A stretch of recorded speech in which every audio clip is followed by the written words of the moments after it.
We're with Sam Pelaez, portfolio manager at Galileo Funds, to discuss why the world's largest junior gold exchange traded fund has become a victim of its own success.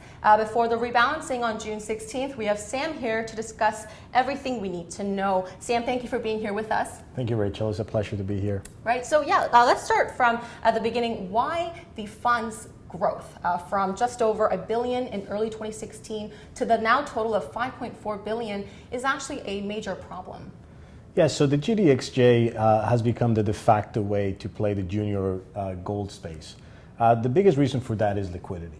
As you know, many of the junior gold names are not very liquid, and then you have this ETF listed in New York with a qualified sponsor like VanEck that provides that intraday liquidity that both institutional and retail investors like to have. Right. And you know, with the big moves in gold we saw last year, you know, the appetite for the sector has increased, and this became the single best way for many players to participate, both intraday but also as long-term holders. So we did see the fund grow from $1 billion at the beginning of last year to about $5 billion, or a little bit over that, in February this year, and that became a problem. Mm-hmm. And that became a problem because the total universe that this index or that this ETF can invest in, it's about $30 billion. Right. And when you think about $5 billion in the context of $30 billion, it means that it needs to own about 15 to 20% of each of the underlying equities. And that generally becomes a problem for liquidity purposes, which is exactly the problem this fund is trying to solve. Based on existing regulations, once the fund goes above 20% ownership of any individual equity, a lot of compliance work has to be done and a lot of disclosure have to be made. So it precludes or prevents the ETF from actually being, you know, like a rapid response. It doesn't allow the ETF to buy and sell the equities that it needs to sell on an intraday basis. You know, to track the index very closely. As a result of that, we saw at the end of last quarter, the ETF only had 51% of its AUM invested in the index. Right. And this was part of a reason for that, because it hit that upper threshold of 20% in some of the equities that it wanted to own. And to prevent going over that limit, it started diversifying and buying other equities outside of the index, which is not in the best interest of investors who actually want to be invested in the index and in the mandate that the ETF has. Okay, so what will be the key change to the methodology of the GDXJ? Yeah, so as a result of these problems, the sponsor of VanEck came up with a new methodology for the ETF. And the biggest change is the upper threshold of the market cap. They're essentially expanding from a top 1.5 billion US to 5 billion US. And that is going to increase the investable universe from 30 billion to about 70 billion. So, you know, 2.5 times increase. As a result of that, there's going to be more companies they can buy, and that money has to come from the investments they currently own. So they're going to be sellers of a big number of their current holdings to fund the purchases into some of the larger names that are coming into the index. And that's created some very interesting sort of deviations from fundamentals in the specific underlying names. Wow. So what has the GDXJ been doing for the last few weeks, and was it what you expected? So since the announcement was made in April, mid-April, the GDXJ has underperformed the broader gold market. The biggest reason for that has been front-running in selling some of the index constituents that will need to be sold to fund the purchases of the new securities coming into the index. So we've seen about a 20% spread that is not really based on fundamentals, rather on money flows. To be perfectly clear, the GDXJ does most of the trading on June 16th, which is the rebalancing date.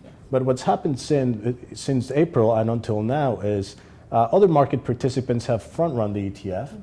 They've anticipated the selling, and they've actually short-sold the same underlying equities that the index has. Right. Now, that's created some unique opportunities in the space. Buying opportunities in the space, of course, because there's no fundamental change to most of these equities. What's happened is just the trading flows have gone against it. Now, once the GDXJ rebalances, we're going to see a lot of short covering using the same shares that the current GDXJ holds. And then we think there's going to be a big opportunity for investors to position into some of these names that are trading at a significant discount to its peers. Right. So for an average investor, besides being in a good position to buy small world-class juniors, what other things can they do right at this time?